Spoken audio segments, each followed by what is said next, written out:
Okay. All right. Welcome, everybody. It's January 7th at 11 o'clock. Happy New Year. Welcome to all your resolutions. And with that, I will call this meeting to order and ask that we stand for a pledge of allegiance. And we'll let it be a lead. Sorry, go ahead. I pledge allegiance to the flag of the United States of America and to the republic for which it stands, one nation, under God, indivisible, with liberty and justice for all. Good job leading us in that, Rabia. Thank you. Threw everybody a curveball there, Jay. I know. We all fell for it. I know it. Surprised you did it. Unknowingly. Unknowingly. The Republic of Sixes. The free state. Okay. We have two agenda items on today's workshop, first workshop of the year. And we have a full house of extremely excited individuals wanting to participate in said workshop today. So, number one, youth services policy. Who was heading up the youth services policy? Go ahead. I think it was both. Yeah, jump up. Well, actually, you know what? Let's pull the table up with the chair and put the microphone on there so we can just kind of have a, you just put it in front of those, yeah, just put it in front of those chairs there. Calm down, Luke. That's Captain Feelgood. Hey. I say to my dog, He is the star of Curry County's Baywatch. yes. So we do like to see him. He jumps up and he moves real fast. No time like the present. Yes, sir. Okay, go ahead. Youth services policy. I'll go ahead and start. You guys hear me okay? Yeah. So thank you guys for your time. Those two for sure can hear you. Yeah. The reason that we are presenting this policy, so this kind of boilerplate policy, was a couple weeks ago or maybe a month ago. I was looking into some possible grants. When we were researching the grants and looking into the application, those that could submit to the grant needed to have some type of youth policy in place. So after some research, looking through the county, we could not find a youth policy in place under the county. Talked to Christine, talked to Miranda. Miranda took together some of the boilerplate from throughout state municipalities for a youth policy, kind of put it into place, and then sent that out to you guys to review, to look at. Again, the policy's not there's things that could change with it, but we kind of needed something in place since all three of our departments work with youth, with our JG program, our youth programming, and of course the juvenile department. So yeah, we just wanted to put. So, go ahead. What's the? I guess what is the purpose of the policy? Obviously, I understand we need it to obtain some grants that require. But what is the purpose of the policy? It's a framework for working with youth. So it's sort But of. in what capacity? Like on a countywide capacity? Yeah, it would be countywide. So it's a guiding policy. It's not necessarily a law or an ordinance, for instance. Sure. So this is really just to give anyone stepping into these roles the ability to sort of work within these frameworks and understand what it requires, just in the state level. And we are seeing more grants So requiring policies in place. this would be applicable to, for instance, your summer work program, or no? Partially, yes, but more it's how I understand it. It's more of how If we're running youth activities? if we're running youth activities or like the JG program through aquatic safety, it's basically a framework of how, and as strange as it sounds, how youth should be treated throughout the county department, like stepping into the Okay. roles that we have. Anybody else that comes into these roles would know how that you will be working with children or youth, and that this is how they need to be treated While you're working with them. Essentially to protect them. Yeah. Got it. A lot of times, like going into the schools, obviously school districts are doing background checks on us when we're coming in, or they have to have, if you're a volunteer for a school district, right, you have to have a Sure. background check. So I would say having this policy in place and saying, hey, the county adopts by this, as a county employee, we're going into these schools, we're going to these youth programs, we're working with youth, that we have something in place that says, hey, we're going to do this, this, and this, or we're going to abide by this, this, and this. I think Okay. it would just be extremely helpful. And then also showing at the state level that we're adhering to a certain standard when working with youth, which a lot of these foundations want to see as well, right? They know that we're doing this work. And Have you pulled up any other youth policies from any other counties in Oregon that have anything? So the Currently? material was sourced from many, in fact. I would say the majority of counties and municipalities actually have a youth policy. Okay, So it is sort of a throw everything at the wall and let's find out what works for Curry. And see if we can sort of make the policy work for Curry, not specifically for Oregon or for any other municipality. So we didn't want to do a template or a cookie cutter. We wanted to make sure we added everything that we've seen. okay. It just threw me for a little bit of a curveball just because the summary on it just said it was just a AI generated draft policy, and I didn't know how much other research went into it at this Yeah, point no, yet. they were Okay. sourced with AI, but Okay, they are sourced from Oregon municipalities. okay, And we could provide those sources as well. okay. All right, I'm just curious. So my perspective on it, and I don't know if I, just with the compulsive human being that I am, that I didn't go down a rabbit hole on this, but I saw that it was a framework, but it was also a set of policies and procedures and even organizations that were framed within this statement. Everything from the goals being the advancement of the safety, enhancing the youthful experience, security matters. And then you look at it organizationally, there's a youth advisory group of some kind that is offered in here as a way to manage and monitor and administer youth activities down through the county. So I thought it caught my attention. I totally loved it. And having said that, I did go back then and look at a variety of youth-oriented policies in other counties, rural counties, not just in Oregon, but elsewhere as well. And I took what I could and ran it through an assessment, a computer assessment, to see, was there anything that we were missing? And so that assessment said that whatever you put together, however you did that, it was some grade higher than what most counties are doing in terms of the quality of the enterprise that went into your statement. But it said, here's a few suggestions that can, just based on maybe a broader net of assessment, here are some things that you might want to consider.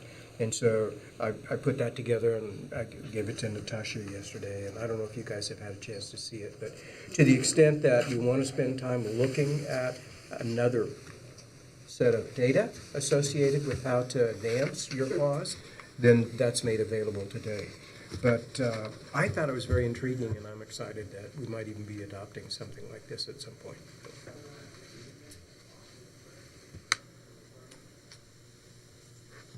Yeah, I mean, I can definitely see where this is applicable in many areas, and Yeah. another area so that we can be responsible and cover our bases too, with not only county employees but county volunteers as well. County volunteers and at the So fair, this would apply as at the apply fair. to the as fair well. and 4-H and, Yeah, and so- all of that as well. 4-H, So yeah. And I really think that's an important place. it's to do. a lot of avenues that this Yeah, it really sets some standards in. covers. Based on the goals. Yeah. Yeah. Advancing the well-being. I mean, I went through it. It looks like it's pretty pretty straightforward. We're not like advancing any weird political agendas or anything. We're just protecting the kids, and it also gives us a framework to keep other people from trying to influence that when we're in these unusual, the dynamic of what goes on over at the fair is really complicated and confusing. So if we have some stuff that we can go over with everybody and then say, no, that's how it is, then Yeah. life becomes way easier for the fair manager, for everybody. So one of the cautions that I walked away with after looking at these different programs and the assessment, there was the very real problem with local government who do these kinds of things, to set in motion something that grows into a bureaucracy. And so there were any number of admonitions about watch out for that where you can, make sure that you've got linchpins or safety mechanisms within it where you can abort the program.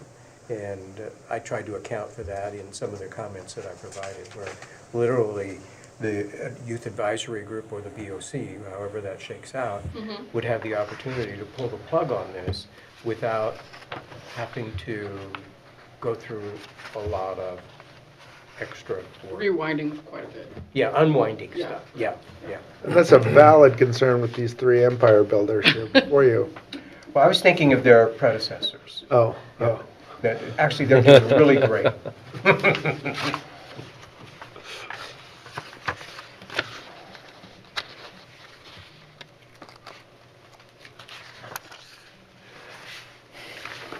Okay.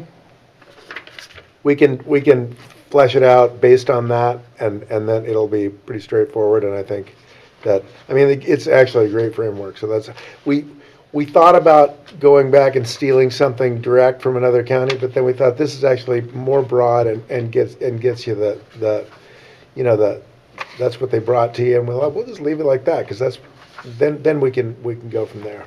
So, so under section 7, where it has data collection and evaluation,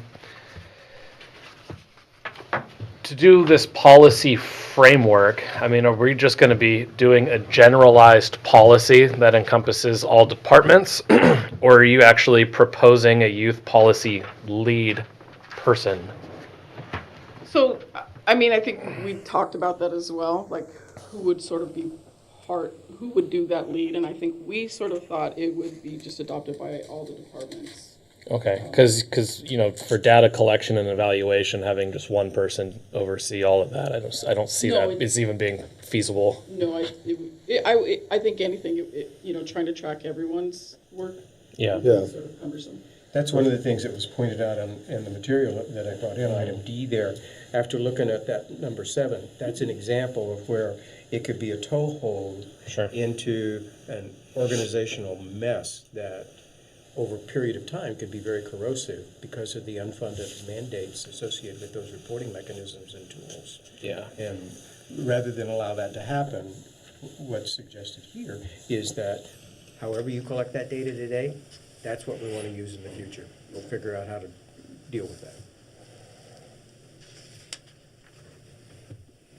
Excellent.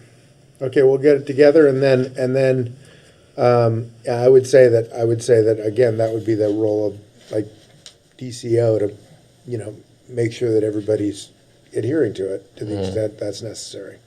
So or I should say Rabia. So we'll just go on with that. Thank you for your time. Thank you guys for Any other putting it questions? together. Yes. Absolutely. Long overdue, I think. Thank you, guys. Thank you. Thank you.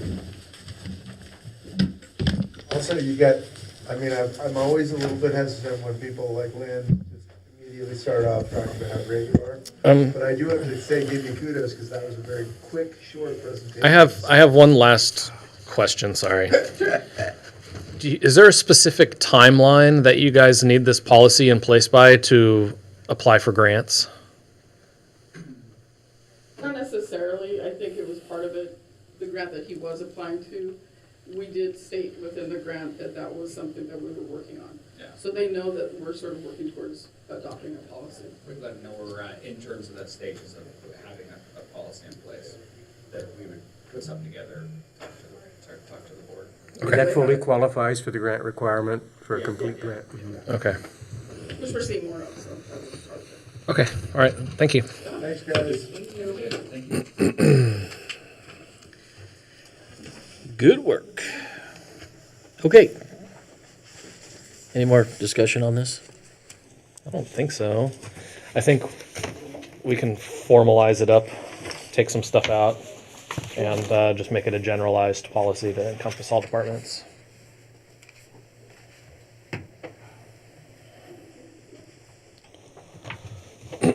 I hear Rabia is really good at that.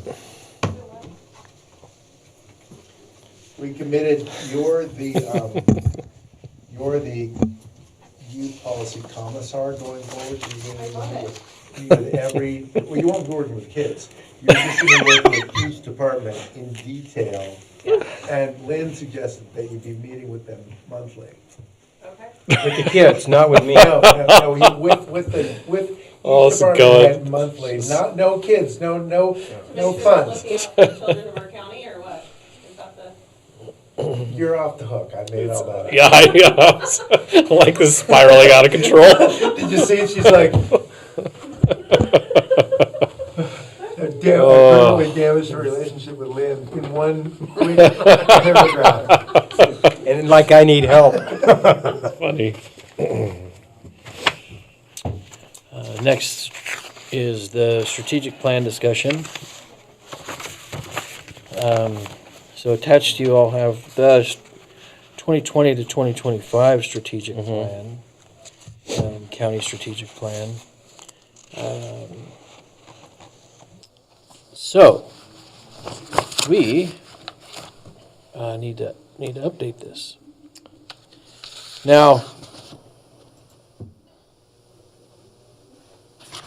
I mean, I think some of the things we can, some of the tenets that we can, it would be a good kind of discussion to have some consensus on today, is establishing the mission and the goals. Because a lot of it's going to be rooted in that. Right, so the current in the mission, to provide high quality public service. That's the mission. Very simple. I think it is our duty. That's what we are here. That's our primary focus. I think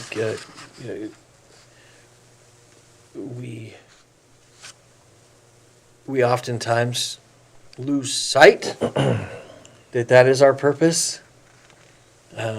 That we are here to be service providers. And so, I think, well, and Commissioner Coker, you had some suggestions about how we tackle this. And I think it rooted around taking the time to evaluate or provide a self-evaluation on the goals accomplished. Is that right? Yes. No. I think it's part of the process. Oh, as we go forward. Yeah. I think, so, if you've looked at it recently, I think, as many of us have, I think you look at it and say, wow, that's really good stuff in there, and much of it applies to what we might want to be doing for the next 5 years. But the fact of the matter is, there's no mapping that I've seen of accomplishments associated with this strategic plan, unless somebody keeps them in their bottom drawer of their desk or somewhere. So in lieu of that, since we don't have documentation, then I think we have to establish what's the difference between 2020 and 2025 as it applies to the character of and the elements of the strategic plan. We'd use that then, and then we would add to or detract from these components that are already in here, based on the currency of today versus what the currency was back in 2020, and then we would leap into the future planning based on that. And hopefully, as a result of our planning, we would build in an evaluation and feedback mechanism in our new plan that would allow us to monitor progress year over year relative to achieving these strategic elements. And I think, I think to the extent that the 2020 plan was either addressed or not addressed, also needs, when we look at that, we need to be clear with what was left out of that plan, because very clearly, whatever's in the plan, we spent most of the last, at least since 2022, working on other stuff, because that's what should have been in the plan. Well, that's what my comment was going to be. Is, as I read through this, a lot of what has taken place over the last 2 years, for the majority, I think just totally implodes this plan. Yeah, throw it away. Throw it away and start over. Because in 2020, you didn't, they're taking road funds. They had fully staffed departments. But things were out of control. They didn't know how much money they had even then. Right. And so now, we are gaining that clarification all the way around. We're becoming financially sustainable. We're doing the audits. And we're bringing accountability across the board and exposing what needed to be exposed so that it could be corrected. And in 2020, that was never a vision. That was never a need. Yeah. And just to show you how blind we were at that time when this was published, this date is February 19th, 2020. Right. March 15th, 2020, we shut down the Right. United States. 17th. Pardon me? Was it the 17th? Okay, I was in California. Okay. To be exact. Did Gavin shut it down on the 15th or 17th? 17th. Okay. The very first St. place to Patty's shut Day. down was Gavin Newsom. I just know that I was so mad at him when he did it, but that's a personal problem I have, not to bother you with that. But the point of that is that, Your anger was shared. pardon me? Your anger was shared. Yeah.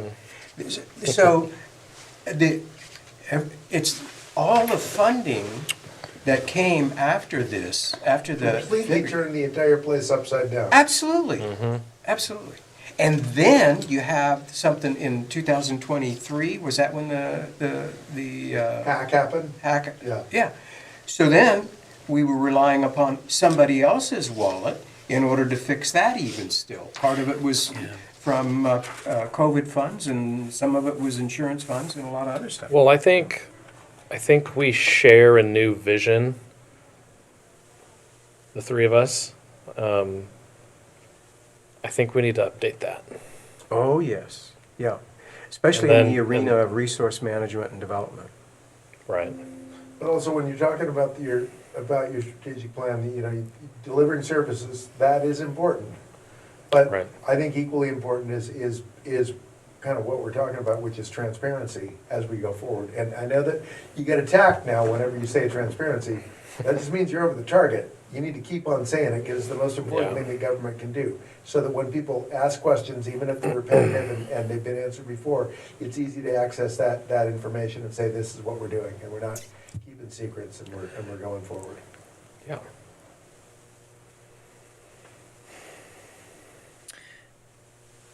So, with that, how do we eat this elephant? Right? Yeah. I think this is obviously, this is one of those things that's not a one and done. No. It's going to take, but I think we need to set some expectations and deadlines so that we actually have a working product. Then we I don't just just, want to say well- that if you want Herbie and I to stay focused, you can't use those sorts of analogies. of eating the elephant. Yeah, that threw us off, and I lost the last few sentences, so did she. All you could think of was barbecue? I was thinking of the many ways that I would eat an elephant. I thought We're not gonna keep I this- thought Rabia only ate apples. The only Is it carrots too? Is it carrots too? the only way to eat an elephant is one bite at a time, Ted. So it is an overwhelming task. I was like, elephant turkey. Well, I think I'm not even going to ask what Rabia was thinking. as far as at least this framework on the strategic plan, I think financial stability should still be item number one. Yeah. So, and we can, adjust the framework of that strategic goal based on the actions we're moving forward with now. I think knowing how much money is available and having common sense planning and forecasting what we could reasonably achieve makes every delivery of services way more achievable, because. Well, it provides the framework Yeah. in which the delivery But services are even. being able to address a few of the major concerns, the loan that needs to be paid back to the road department, living off of having the sheriff's department living off of a growing interest through our LGIP account.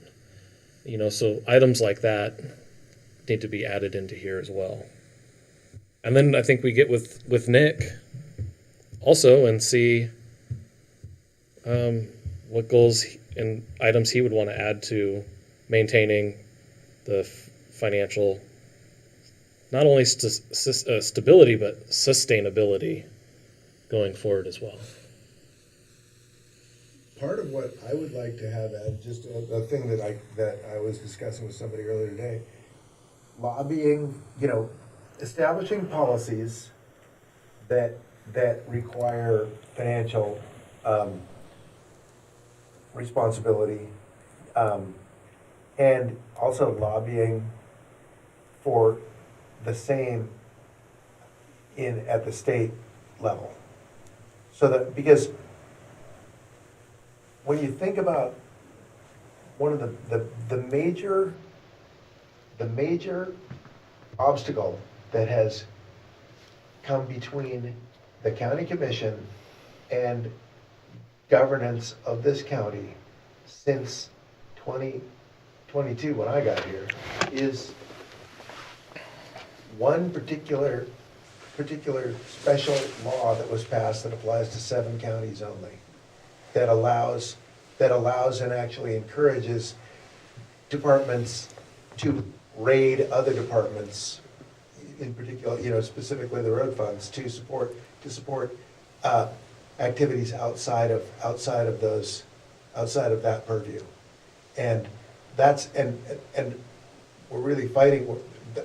If we didn't have that, we would be dealing with a situation of borrowing funds that need to be paid back, which we haven't even been able to get to. Yeah. Because of that intervening. And it doesn't excuse us. We still have that. That loan's out there, and it's getting bigger all the time. Yeah. And it needs to be paid back. So it's something to think about just going forward, or maybe even, within the county saying, doing a policy shift regarding that, and making it clear about why that approach has been destructive to the county and not sustainable going forward.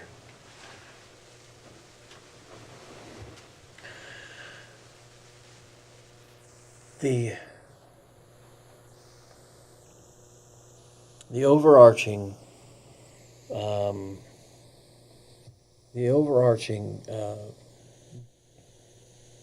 blockade of county progress, ever since when I was a department head, our county suffered in progress because every single conversation was rooted around budget. Mm-hmm. Every single conversation was rooted around by what we couldn't do because of the lack of it. Right? Yep. And it was very, very difficult to even discuss any level of progress because that conversation dominated every corner of county government. And that hasn't necessarily changed. It has not. In fact, the catalyst for 90% of the interdepartmental squabbles are related to budget. It wasn't until we had to make the difficult decision of reducing our spending until the knives come out. But it was still pretty contentious. No, it's always contentious because everybody is petitioning for the same bucket of money. Right. And I Right. think and that's the thing we have to change. How do you do that? Well, I think part of the way we do it is number one, we have to design a sustainable model, which I think we've gotten a really good hold on. You know, I think we've identified a model. We're operating off of a model that is fairly sustainable. We're not using principal. We're using interest on road funds to help bolster. The other areas, though, are there areas in which we can operate? We have a separate LGPI fund that we haven't been really utilizing or maximizing the interest on, which is good. It's been growing, and we've created a framework where we are becoming more financially stable every single month, and our departments are realizing what they're capable of doing with less. Absolutely. Now, the key is how do we take ownership? How does everybody take ownership of those outcomes? Understand that progress is not equivalent to increase in staff, but progress can be equivalent to better service delivery, which doesn't always require an increase in staff, especially with tech like AI. But think Right. about what you just said in terms of cultural change, that progress isn't a bigger budget, progress isn't more people in your organization, progress is quality of the services that you're delivering. Increased quality service. Yes. That's where we have to, I think, That's because a big that's something cultural everybody can get behind with an identifiable outcome that we can actually control. The problem why we have not been able to progress, why it's always been knives out, is because everybody has equated progress to a bigger budget. And more people. Yesterday I saw an email to Nick. The assessor's office became aware that we created another position in the clerk's office as part to develop the transfer shift, to make that possible. And we immediately we also just did that in the assessor's office, if I'm not mistaken. We created a new position for succession planning there as well. But Right. when the new position, yeah, we did. Yeah. So when the new position is mentioned, all of a sudden, we get an email saying that they want to compete for that money. That's the problem. We have an issue. Each one of these departments has individual, it's not head-to-head competition.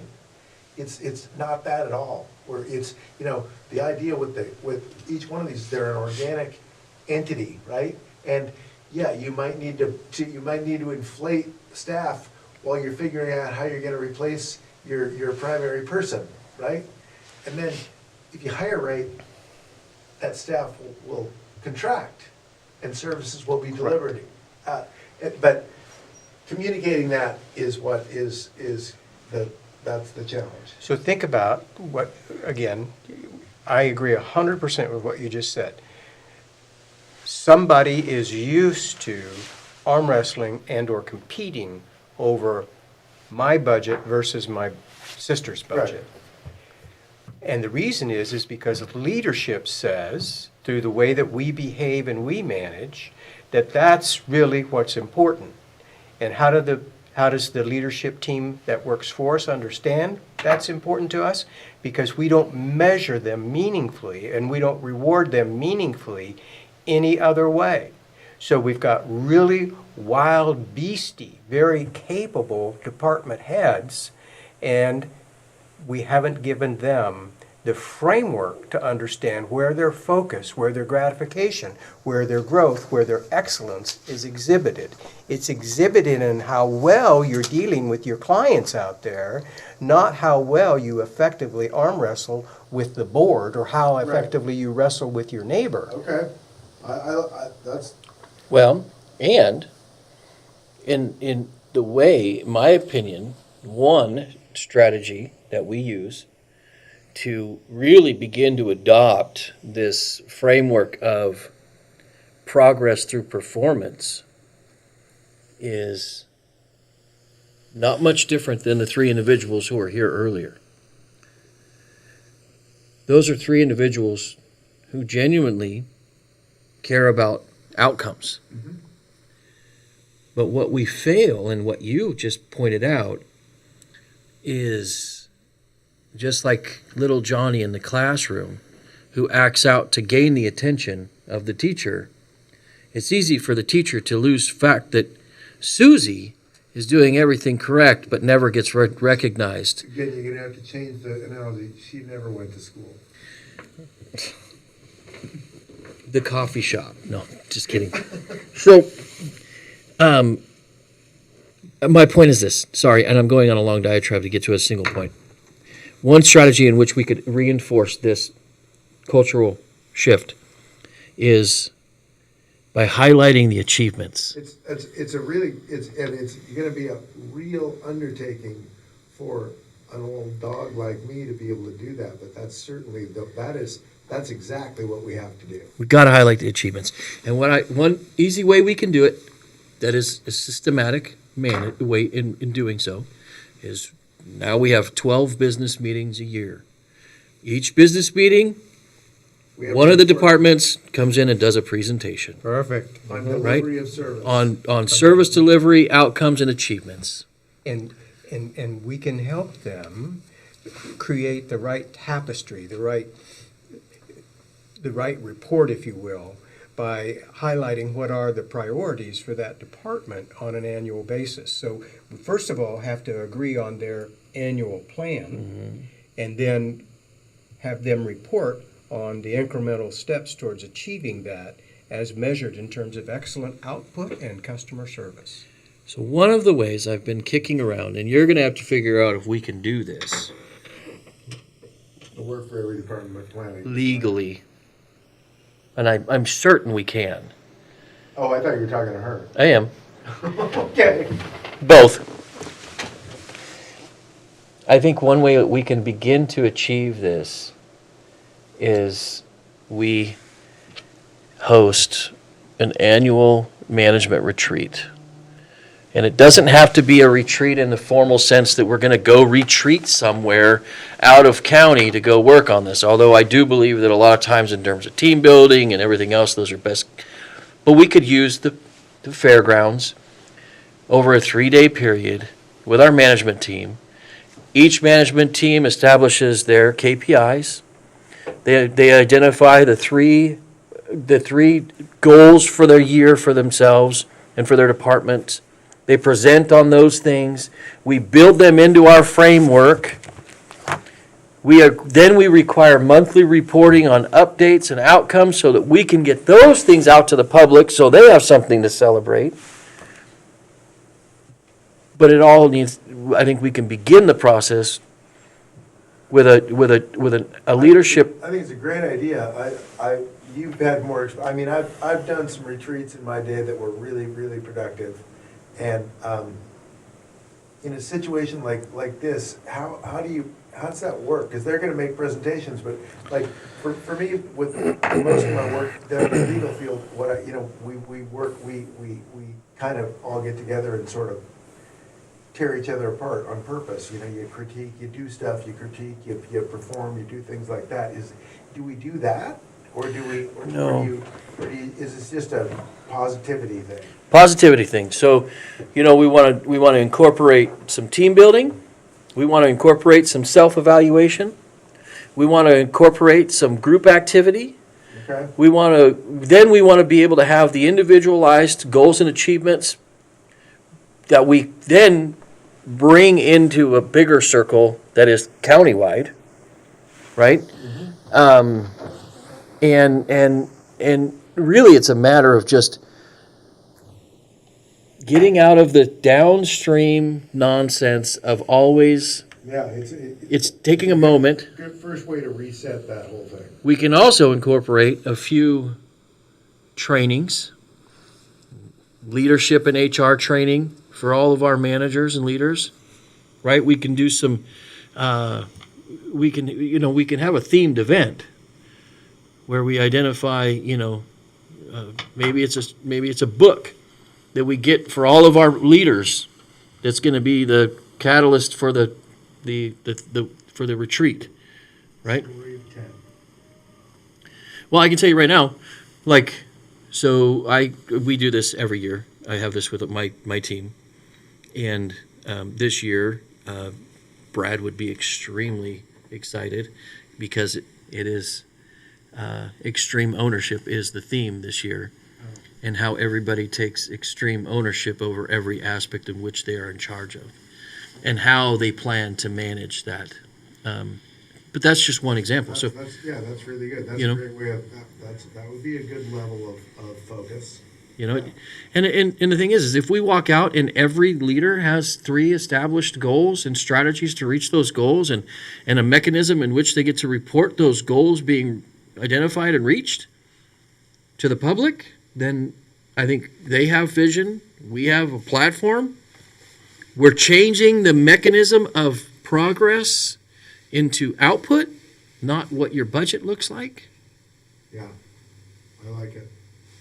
I think that should be as part of that strategic plan. I think that's a fundamental shift that needs to be elaborated on paper so they know we're coming and we know that's our focus. Well, what's interesting is I always believed that the only way to solve it was to not have to have budget issues. And it was only until recently That you realize that, yeah, we can absolutely make progress without. right. We can have it. The budget being sustainable is what we choose it to be at. That what we have, Right. right? Going out and identifying potential resources and revenues, but not throwing all your hopes and dreams at them to be devastated when they don't come to fruition. And what can we do with what we have? That's all.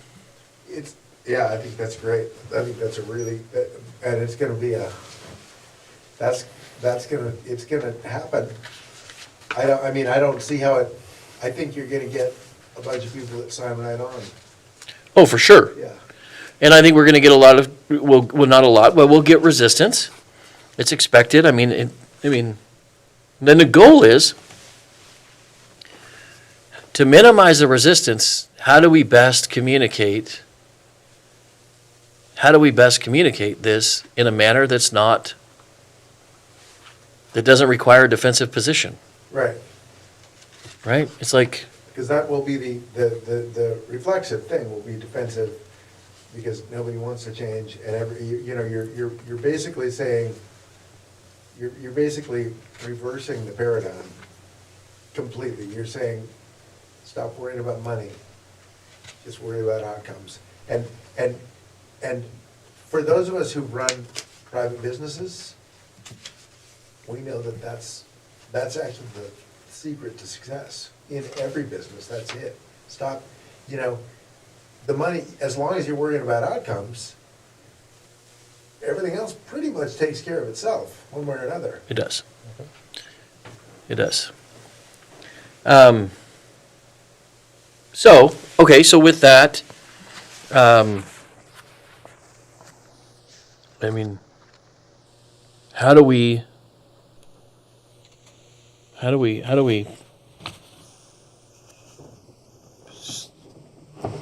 start to process this document? So the document comes first. before we go after the management policies and practices to both implement that vision. So the first thing I would suggest we do is we categorically. But yes and no. I'll offer you an alternative. Maximum ownership occurs when they're part of the process of developing the plan. I would never arm wrestle over that matter, absolutely. What I was referring to by the management policies and practices were the shift from staff arm wrestling over budgets to staff worried about outputs and the management system that's associated with that. I think that can be one component in a strategic plan, but I don't think we have to flush it out to the extent that it will be needed. At the same time, we are building the framework for a new management approach. I think it's important to do a strategic plan because it so informs the processes, the management processes that we're looking to implement. And then it goes without saying that the community that participates in the strategic plan development itself, that's as broad as we think we need to make it in order to be effective, whatever that happens to be. It could be community, it could be every other employee that gets a taster's test of some sort, I don't care. But just so it's meaningful and it's accretive to the development of the plan. Make sense? I think so.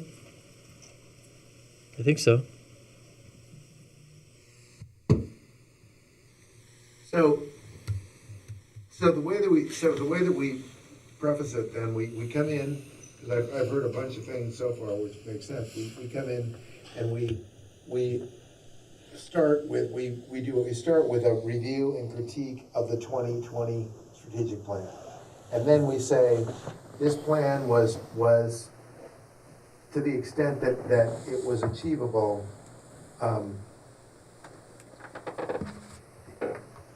I guess we have to say, to the extent that it was achievable, there were a lot of intervening events. I don't want to excuse the non-performance of it, but I kind of want to write it and say that, these, as we look at it, how many of those things were realistic and how many of those things were actually achievable a framework was presented to say, this is how we're gonna get there. Well, a lot of it actually said that to identify the framework in which to achieve it was part of the goal that wasn't done. I think Yeah. going forward, reframing this would be structuring it so that we make sure that we have our house clean and in order first, and so that it provides the foundation and structure for us to then provide higher level services for the public. Because as I go through this, there's nothing that provides any sort of guidelines or vision for a clean house. And what would you consider to be the house? What would be the dimensions? What's the character? It would be everything so far that we've talked about, making sure that our house is financially sustainable, making sure that we have all of our department heads, meeting their own metrics, doing trainings, that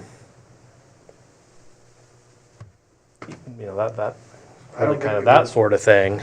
But I think that the current metrics that they're meeting are completely ineffective, obviously. Sure. So I think. well, and we can restructure all of that. Yeah, But we have to prove, through public trust, for one, that we have to have our house in order before we can provide the best services possible to the people that are supposed to be trusting us. Yeah, but I think that's kind of what we're talking about doing here. Right. We're getting, we reframe it and then I don't know how you reset the way that department heads measure themselves, except for exactly what's just been, with a retreat and. Right. And then Well, exactly. And then with the framework, because we need to start delivering those monthly reports. That's the way to get it started and say, yeah, we're all gonna come in here and we don't have, look, everybody, we got all these departments, you got 3 to 5 minutes to make your presentation on your department. Deliver what's going on, right? And then, we'll have that information, we can look at it, and then we can say, hey, looks like we were lacking, also this other thing is outstanding that we noticed that you didn't mention, so let's, how do we address that? Gives us all something to work on, and it's I really like the public delivery of that, because that adds to transparency as well, where that you got, Huge. if we have department heads showing up at the meetings, and now, you know, I think that makes a lot of sense, and they know they have to deliver. It's a lot different than coming in and say, demanding more funding without having fleshed it out, without having given a reason for it. We're looking for reports, we're looking for, what are you doing right? Do you wanna tell us what you're doing wrong? You know, a great department head is gonna tell you what they're doing wrong. And these things we're not delivering, we're working on that, here's how we're doing it. Yeah, I would say, I'm not exactly following what you're saying. I get the premise of what you're saying. I think we can't legislate compliance, right? In terms of getting our house in order. I mean, I'm saying our house in order is just, with the budget stuff being the biggest one, but then ensuring that, making sure our policies and procedures are everything that we want them to be, go through, review them. Yeah. I don't know. I just want to make sure that we have continue to keep getting our house in order. But I understand the legislative thing, but there's bigger issues too, also on the legal side that all need to come to fruition as well. That will affect a lot of our strategic plan. What kind of legal things are you talking about? I don't think so. No? I don't think so. I think that this framework mandates participation, and those that don't participate, all of a sudden, it becomes very clear who's not participating, and it makes it very clear as to where general fund dollars not only should go, but can go. Because if one department shows up and is transparent and clear and saying, these are the services that we're delivering, here's what we need to deliver more, and here's why and how. And another person comes in and says, give us your money, then it's clear to the public, if But those conversations, shouldn't be happening. no. Right. I That's the agree. dichotomy we're trying to break. Yeah, I agree, but you see, they shouldn't be happening, but I guarantee they will be happening. Oh, no. For some, the other people are gonna be actually delivering. It'll be the And premise. And so it's gonna actually really make it very, very clear, very easy to discern who's doing what, and who's participating and who's not. And then having people come in from the public and just, being attack dogs for whatever special interest, that's not gonna resonate, because we've got each department head, what I mean, with every case, like for example, I want planning to be making a very clear and detailed report of what they're doing, right? And I want it monthly, so that I don't have to put up with people coming in and then contacting the commissioners and saying, hey, this isn't getting done. I need you guys to know that they're doing all they can, and they're doing it in an organized way. And then when people call the planning department and they don't get exactly what they want, then they call you, you're comfortable in saying, that's just not true, because I know what they're doing. And that's one example, but that should be every single department. And if there's a department that's not providing that, then you guys are able to say, I gotta tell you,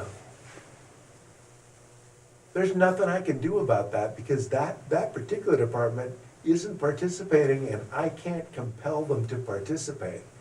Everybody else is, but not that department. And then all of a sudden, that makes it, because right now, if I'm not mistaken, you guys get blamed for everything, right? And so this will help it, this will certainly help clarify the broader issue of what you can and can't do. And now that's all gonna be supposedly clarified by our judgment, which we have, which so far has not been clarified at all, apparently. And we have to continue on with that, and that's a separate discussion that we'll have to have with the public, but in a way that is, it's way more easy to have that discussion, sensibly with the public, when you can then say, you see, this is how we're running everything, this is how we're running everything. These people are participating, this is what we're seeing. This is how we're delivering services in building and planning, this is how we're delivering them in juvenile. Here are the metrics, here's what they're doing. Over here, can't help you. But we have been asking for the last 2 years. No information provided. Right. Yeah, we can't, that is the interesting portion of county government, Right. is there are multiple elected departments. Yes, but good behavior, even with elected officials, good behavior is a disinfectant of bad behavior. Certainly. Right. And I like what Ted's thoughts are regarding the consensus that's developed based upon the leadership that we can provide relative to output measurement, output rewarding, and simply asking that be consistently sought after by all elected officials and all department heads. That's not a lot of magic. It's not. It's pretty Well, cool. at the end of the day, every day, you're going to get more of what you focus on. So if you only see what's not occurring, You're gonna get more of that. that's all you're going to see, and you're going to see more. You're going to become proficient. You're going to become better at seeing less than that. My wife. If you, it's very difficult to build on negative aspects without creating additional negative aspects. Right? I mean, it's no different than any behavior. What you focus on is what you receive more of. And so we have to change what we focus on. Right, we do. It's us. We have to adjust what we focus on. Now, it doesn't mean that you don't recognize and address things that are not up to par. You just don't focus on them. Right, That's all. calling it out every single, that's. Yeah, you don't put emotion into it. You address it. It goes to where it is. Where you expend all your emotion is in the achievements. That's the celebration. Because that's what people will be. Then we will see more things to celebrate, which then becomes infectious and becomes cultural and increases public trust. And because public trust doesn't increase until internal trust does. Right. Now, public trust has been fractured for decades Yeah. because there hasn't been trust on this dais, Right. right? I mean, that's the reality. It's been a fractured dais for over a decade. And more, yeah. But we have an opportunity to be more of a united front and move and progress the county out of this mud hole of Negativity. rinse and repeat. Yeah. Yeah. Yeah. So I want to go back 10 minutes into the conversation to Pat's comment about getting our house in order. And I'm still trying to get in my mind's eye a picture of what that might mean in terms of not just tasks, but what would we get as a result of cleaning the house?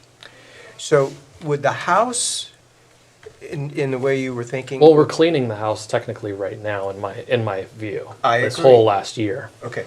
Would that then apply to, house cleaning could mean, among other things, it could mean going category by category through the 4 or 5 categories we've got here. Yeah. And actually saying, how well did we do? How well did the activities of the board and or the departments contribute to that? What were the gaps that between achieving those goals and where we ended up the 5-year period? And what were the things that were boat anchors that were triggered because of the management policies and practices of the BOC? And what were the boat anchors and mismanagement practices at the department level that brought about the shortcomings? I mean, that in itself would be a pretty thorough evaluation of where we've been over the last 4 or 5 To bring years. us to date, or not to date, but to where, because things have, things have radically progressed since 2023. Basically since the hack. Yeah. And But what it's causing us is to audit everything, which we're still all in the middle Right. of. And we Finances still have to do being it, audited, policies, procedures being audited, and that's Exactly. that's going to continue on for the next yeah, it has to. year or it has two to be- at least. a year. Yeah. You know, Because and departments need to be looking at their, and Right. all that policy review, every department needs to be Right. doing it, and doing it in a, you kind of gotta be all in, right? And I mean, do you do a policy? Do we essentially mandate participation of having policy review by each department head every 6 months or every year to make sure that we're moving with the times? Maybe it's part, maybe we make it part of the monthly report, because it shouldn't be 6 months, it should be, you should be like reading, the way you get good at managing something is engaging with it on Every a daily day. basis. And so- constant improvement. Right, Yeah. it's like with the port ordinances, when I first took over, I was like, this is so weird, and so I just memorized it. And then once I memorized it, and it was just like always front of mind. Sure. It became way easier to apply it, and that's like when we're dealing with human issues and labor issues that are still pretty foreign to me. And we call Steve Schubach our labor lawyer. It's super simple for him. So, Because he's all in on that, and he's thinking about those minute changes at the state level every day. So attention to detail. yeah. I will say, one thing that I was reminded of day before yesterday that is a pretty monumental shift in thinking for me.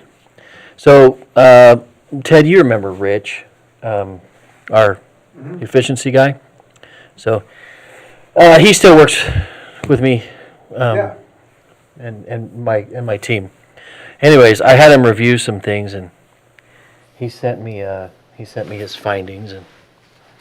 But one of the things, because we were talking about going into my management retreat, right? We were talking about, and he said, don't forget that building upon your strengths is just as important as trying to improve your weaknesses. Because oftentimes we spend so much energy trying to raise our weaknesses up that we forget to build on our strengths. And case in point, those 3 are our strengths.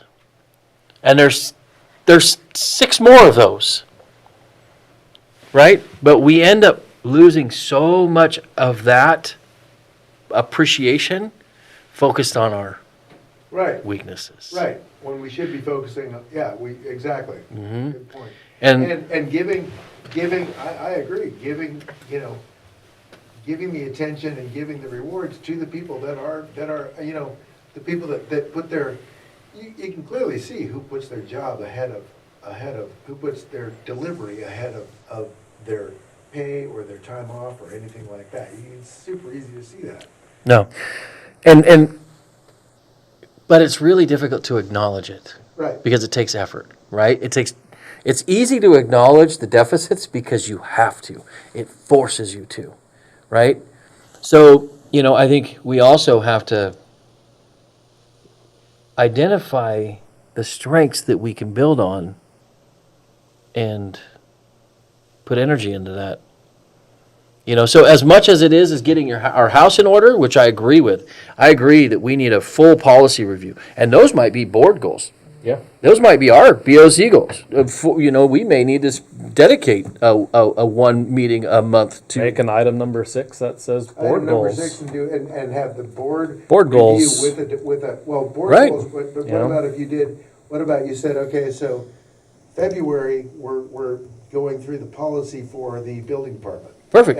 And Garrett shows up and he delivers it and you've read it and everybody's conversant in it. Mm-hmm. And we go through there and we say, are there any issues that Need to come be mind? updated. And then little by little, that's what causes, because the big problem is that elected officials, board of commissioners over the years have been, they've gotten themselves, by the liaison system especially, they put themselves in positions of leadership in areas where they're not conversant and not qualified and not, and then all of a sudden, you find yourself working, you find this direction that takes you in the wrong direction. Correct. But I think like that idea, that's a great way that we address policy and say, it's gonna be, this meeting, we're going over this particular department, let's talk about it. And then, again, pretty soon,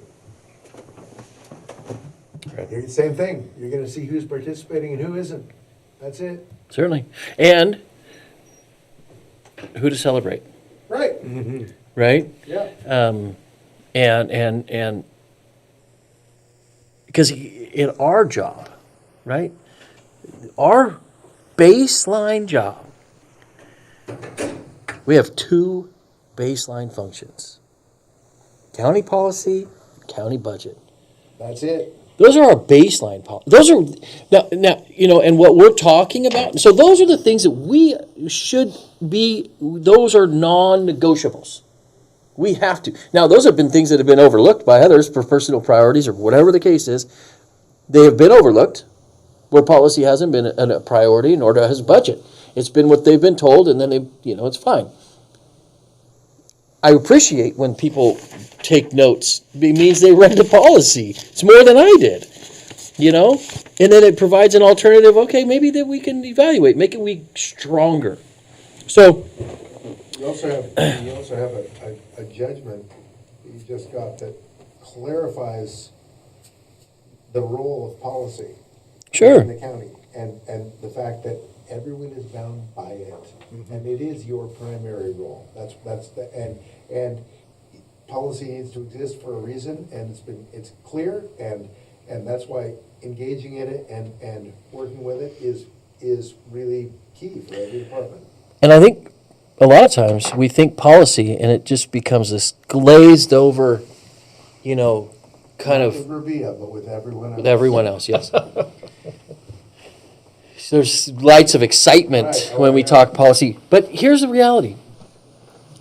Policy is the true foundation in which our county is able to progress or not. It provides protection, it provides direction, right? And it provides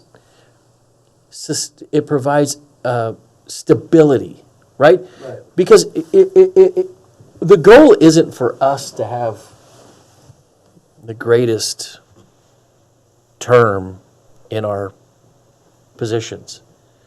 The goal is for us to leave the county in a stable manner in which then the people who come in after us are only needing to focus on progress because the framework is so strong.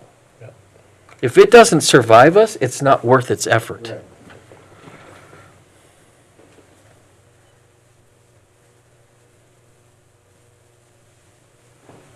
Now, question is,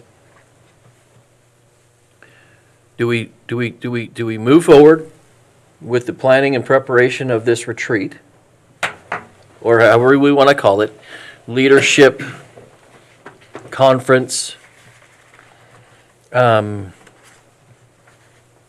If so, then I think we need to establish a separate meeting discussion over all of the logistics that would Yeah. surround that. I think that's the first step.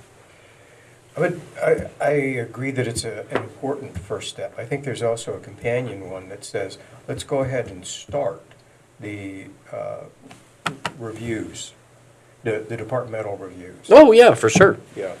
The goal there, so how we can assist in being better stewards of that process is providing them the outline in which they need to come report. Right. So What are the topics that we're interested in understanding, and what are the topics they're interested in telling us, right? would you be able to give a little bit more depth to this retreat?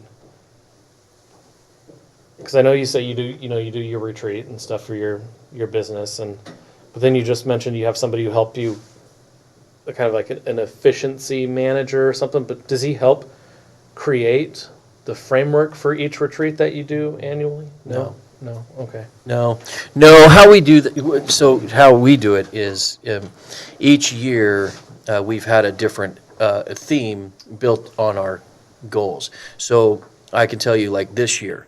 So there was one year where we were looking at expansion pre-COVID, right? So we did a tour of all of the Irish pubs in Oregon. We went up the coast, and then we came down the I-5 corridor. It was a 3.5-day retreat. That sounds like a sad endeavor. And built in were different team building activities, things of that nature. The very first retreat was actually held up at Lobster Creek Youth Campground. We took our management team, because the first retreat, what we needed was building blocks, because what we didn't have policy. So the first retreat, we built our policies. We built a handbook for our positions, and an overarching policy manual. That was the first year's. Then it was just an evolution. This year, what we are focused on is being more nimble with all of the cost flux that happens. So we're trying to identify the best possible way to create an adaptable menu to current pricing without having to go through enormous processes in which to do so, right? So becoming more nimble. But each year, it's whatever we're faced with in the terms of progress that becomes the theme. So what we're doing is we're going to go to a place where we can go to several different establishments. One that may use QR codes for their process. One that may have different mechanisms in which they stay nimble, so that we can learn and try to take some of those and build our year's goals and KPIs around that. Okay. So for us, first year, I would say, first year, you always, in my opinion, you want to focus more energy on the trust building portions, the team building portions, than the outcomes. Because the outcomes will come as the trust evolves, right? So we do a lot of different team building activities incorporated with self-evaluations, which also increase trust. We allow people to give us honest self-evaluations, which is, one of the highest levels of growth. Let's go slow on that. Then we move into, how a lot of times what we can do is we can partner two disciplines that seem completely incompatible. For instance, you take, let's say Rabia is representing planning, and you put her with the juvenile director and say, both of you work on each other's goals and initiatives. Because the thing is somebody who has completely outside of your discipline is going to see something that you don't because Always. you've been blinded by your discipline. Does that make sense? So, That's gonna go over big. Yeah, especially No, with I'm not talking about the particular. those two people in the- particular would do magnificent. For sure. Yeah, it'd be amazing. Yeah, I was talking about the other ones. but at any rate, so there's several different ways in which that can be all organized. And here's the thing, there may be conflict, but guess what? Increased conflict that's resolved equals increased trust. And a lot of times you can't get to a fully effective team if there's not room for conflict. That is true. Right? So if you provide the safe enough space where we can actually provide an opportunity for them to speak on their grievances. So our first theme is going to be conflict resolution. Well, That's what I'm hearing. I'm all for conflict. My only thing is that we have to create the space where conflict doesn't include, if he says something about my department, I try to get him fired. Correct. Which is the current ethos here. It is. Everybody's so defensive Right. about every little aspect in terms of anything that you try to provide is just, People pay me to tell them stuff they don't want to hear, and so, but here, that's really not welcomed. You know, and that's what we need to do. You need to say, like, I can just see those two sitting down, that would work. That's gonna work. Because those two are not defensive. It's a thing that's gonna.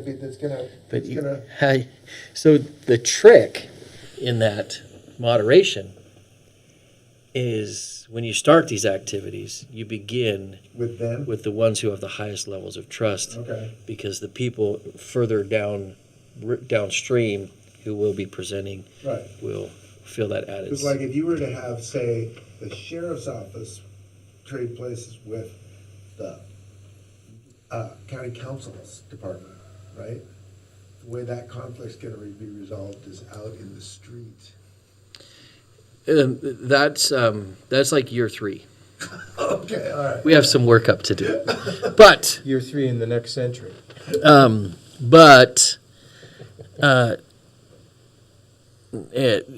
At any rate, I don't know if I answered your question or not. But Yeah, it makes sense to me. Yeah. I'm just, I agree with the first meeting with the team building and trust, because, there's still a lot of employees here that don't know the three of us on a personal level or anything like that, or know our histories or our pasts and what we do, and, outside of here. And so it would be nice to be able to connect with people on a more Yes. personal level as well. and more importantly, it's you getting to know them. Sure, of course. I thought there was gonna be an opportunity for me to tell more of my story. You get that one. Is that gonna be part of it? There will be a story time baked in. Okay. We will dim the lights. Everybody will get some cocoa. Yes. Because every one of these meetings has, because I got a great story that I'd like to tell right now. So one of Story the about team building. one team building activity I used to do, it was, and we still do it. It's pretty fun. This would be the fun one, Ted. This would be the fun one. So you pair up people, and it's just like, let's say in this room, and you have this door and that door, but along the route, a whole bunch of mouse traps. And Ted Goes first. Blindfolded. Blindfolded. Ted is blindfolded and barefoot, Oh, that sounds good. and Patrick has to guide him through to the door safely. Push. Just one push. That's all it'll do. I've been doing this since I got here. Okay, keep going. Anyways, it takes an incredible amount Amount of of communication. and trust. Yeah. And what you realize is it's the detailed communication that allows you to safely do it. Move your foot 3 inches up and 2 inches over. Yeah. Like it's But what you learn is, a lot of times we under communicate effectively what's expected, Yeah, you're right, and then we expect it to be as we imagined. Anyways, there's a lot of different ones. Sounds like a good one. Been a you set those ones, you set like 5 of the big ones, like the great big rat trap ones. Oh, that's The great. ones that actually take some The one toes that off. took yeah. You set a few of those in the route. Yeah. Oh boy. See, my problem with that is that Somebody's gonna as have to be the team leader, sacrificial it's like mouse. Yeah, it's Just like when we did the cardboard boat race, and my team, I was gonna compete against all the other entrants, and they built a leak into my boat, so that we got out in the middle of the boat basin, and we're racing, and I'm ahead, right? My boat starts to slowly settle into the water, and then pretty soon I was under the water with my paddle. We had, so the very first year I was hired into the elevator trade, they flew all of the Western region's salespeople to San Francisco for a little event, just retreat, team build, conference. And one of the items that we got to do was like a scavenger hunt throughout the entire city of San Francisco. But like they really ponied up some money for this. Like they gave each team a limo, like it was a pretty cool thing, and you really got to know everybody, but then you got to compete with the others, but it was a very lighthearted, fun experience, and just that. I mean, that was over 15 years ago now, and I still keep in touch with several of those people that I met on that trip. That, where we team built and grew a relationship. So I see very much where stuff like that's valuable, and I would very much like to implement stuff like that here. I think it's a great idea, Jay. Shall we wrap this up? Yep. My story is. I thought we were wrapping this up. So Sharon's always complaining about getting really hot at night. So I bought her. She said all she wants is one of those chill pads on the mattress. So I bought one for each of them. The nicest thing. They're really nice. So I had to buy distilled water yesterday. We finally got it. She gets it all set up. You heard? So it regulates the temperature of the mattress. Whatever you want. So It'll make it cold or hot, or? yeah, either one. So I don't think either one of us have really read that. Yeah, I mean, so you gotta really do research on this. So she's like, "How hot do you think? What do you think?" And I was like, "I don't know, 70 degrees." It's hot. No. So it's okay with me because I actually need to be cooler, but you need to do. Turns out you need to do research, and I've actually been thinking about this for a long time because I spend most of my nights awake, right? So I was like, I could do 70. So I get in there and it's kind of cold, and I'm like, it's all right. And then I go to sleep. Had a great night's sleep, right? Sharon, she finally gets through. She goes, "Hey, are you awake?" "Oh, I am now." And she says, "Aren't you frozen? Aren't you frozen? You've been freezing all night long." She's over there, and she's like, "I'll just pretend I'm camping." Well, you can adjust it per the side, right? She's freaking out. She gets up, and this is an expensive thing I bought. Right? But I don't know about that. It was like. I didn't say anything because I had already kind of figured out where I was going to go. I was like, this is why we actually have the internet. You can actually, there's a whole lot. It took you 5 minutes to figure it out. So, fun fact, your body has to decrease by about 2 degrees to reach effective REM. Which is exactly what happened to me last night. First effective REM for a long time. The cooler you sleep, the harder you sleep. Yeah. Yeah. No, I had read this article about what they do, like in Japan, what they'll do, they take a warm bath to do that very thing.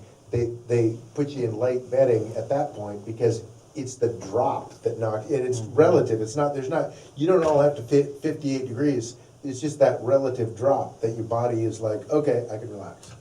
Yep. Which is because you're used to, that's what happens when you're sleeping on the ground and it's 55 degrees.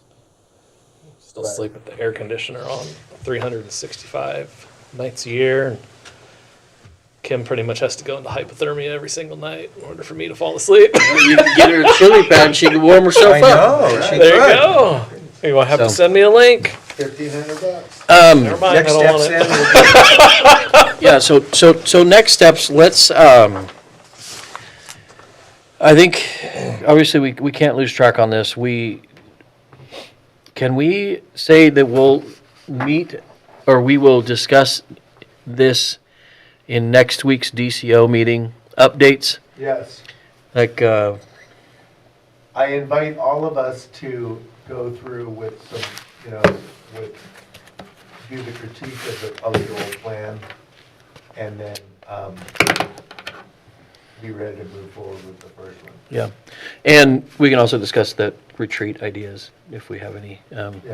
And just so, I don't know if you guys have been aware, maybe not because it happened right before here. I asked Natasha to publish a DCO meeting for tomorrow. Primary purpose to discuss the upcoming. tomorrow? Primary purpose is to discuss the upcoming town hall. I'd like to discuss the logistics Oh, good. of that town hall. You need to talk to old William Coker over there. Yep, that's why we're having the DCO meeting. So that we can What talk. time did you say again? I'm sorry. Tomorrow at 10 o'clock. Tomorrow at 10. Lynn is Oh, going to be yeah. in charge of, he's gonna be the master of ceremony. Lynn will be the default chairman of the town hall, as I sit in the audience as well. I will, Master of Ceremonies is a way cooler title. feeling a little bit under the weather now, and when is it? I think we show up on the 19th, 19th? For what? See if I can hold it together till then. The 19th? 16th. Yeah. We're it's just the joking. 16th. We're just Yeah. we're joking, Lynn. Yeah.